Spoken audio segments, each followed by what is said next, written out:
बहुत समय पहले किसी जंगल में एक बूढ़ा जादूगर रहता था। उस जादूगर के पास सफेद और काले रंग के दो जादुई चांद घर थे।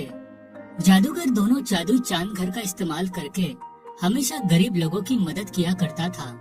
फिर कुछ दिनों बाद अचानक जादूगर बहुत बुरी तरह बीमार पड़ जाता है। लगता है अब मैं जिंदा नहीं बचूंगा। मेरे मरने का समय आ गया है। देखो, मेरे मरने के बाद तुम दोनों इसी तरह गरीब और लाचार लोगों की मदद करते रहना। इतना कहकर जादूगर दम तोड़ देता है। जादूगर के मरने के बाद सफेद चांद को बहुत दुख होता है, लेकिन काला चांद खुशी से नाचने लगता है।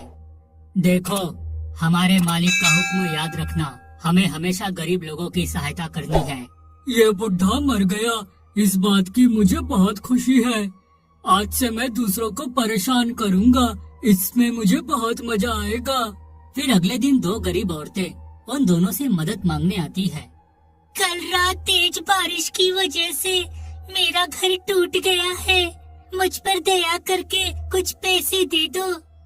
हाँ, मुझे भी पैसे दे दो ताकि मैं अपना टूटा हुआ घर ठीक कर सकूं। देखो बहनों, मैं तो सिर्फ अनाज प्रकट करने की शक्ति रखता हूँ, लेकिन ये काला चांद घर जितने चाहे उतने पैसे प्रकट कर सकता है। हाँ, इसने बिल्कुल सही कहा। मैं ढेर सारे पैसे प्रकट कर सकता हूँ, लेकिन मेरी एक शर्त है। तुम दोनों को आपस में लड़ाई करनी होगी। जो औरत जीतेगी मैं उसे माला माल कर दूंगा। दोनों औरतों के सामने कोई रास्ता नहीं था, इसलिए वह दोनों काले चांद को खुश करने के लिए आपस में लड़ाई करने लगती है। हाँ, मेरी बाल, वही माँ मर गई रे। मेरी टांग टूट गई, मुझे बहुत दर्द हो रहा है। हाँ। दोनों औरतों को लड़ते देख काला चांद घर बहुत खुश होता है। देखो, ये सब गलत बात है। तुम इन मासूम औरतों की मजबूरी का फायदा उठा रहे हो। मैं बहुत बुरा बन गया हूँ। बुरे काम करके मुझे बहुत खुशी मिलती है, इसलिए तू अपनी बकवास बंद कर और मुझे लड़ाई का मजा लेने दे। देखते ही देखते दोनों औरतें बुरी तरह घायल होकर जमीन पर गिर पड़ती है। अरे, तुम दोनों तो घायल होकर गिर पड़ी। मुझे बिल्कुल मजा नहीं आया, इसलिए मैं तुम दोनों को पैसे नहीं दूंगा। चलो भागो यहाँ से।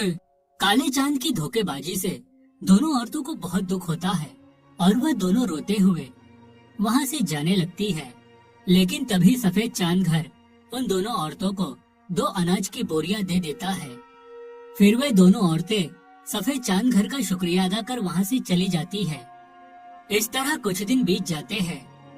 फिर एक दिन एक बूढ़ा आदमी अपनी जवान लड़की को लेकर वहाँ आता है।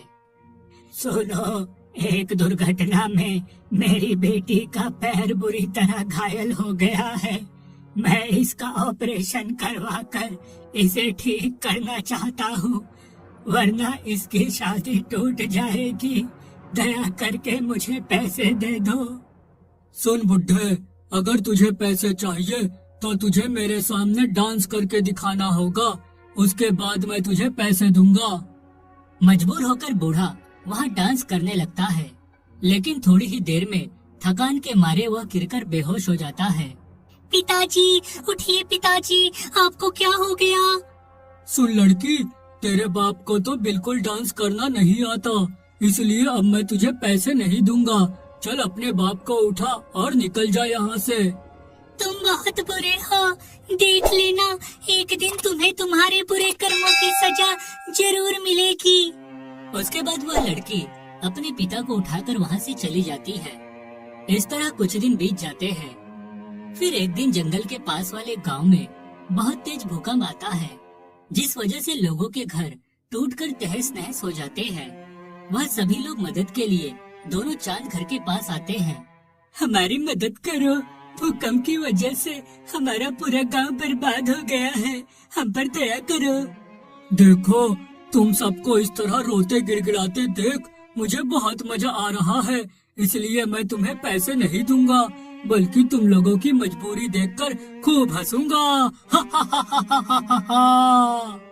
ऐसा मत कहो, हम सब बहुत मुसीबत में हैं, ये देखो, हमारे छोटे छोटे बच्चे हैं, इन पर तो दया करो। बेकार की बातें करके मेरा दिमाग खराब मत करो, वरना अच्छा नहीं होगा।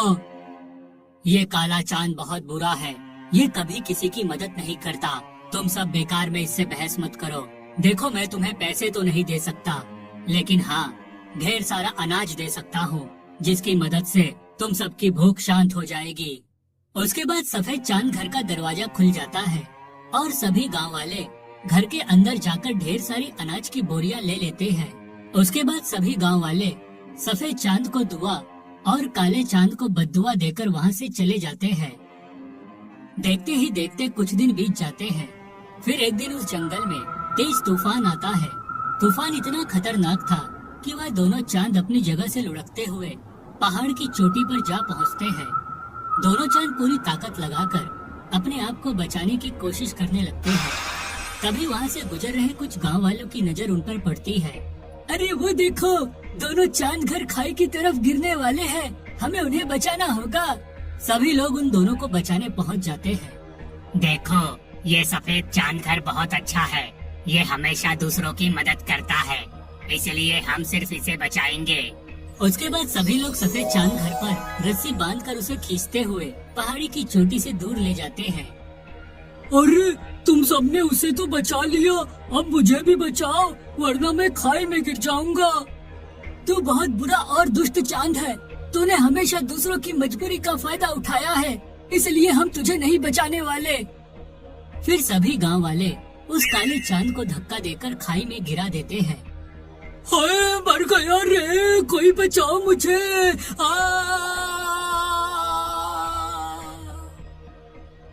खाई में गिरते ही उस काले चांद के टुकड़े टुकड़े हो जाते हैं। इस तरह उस दुष्ट चांद घर का अंत हो जाता है।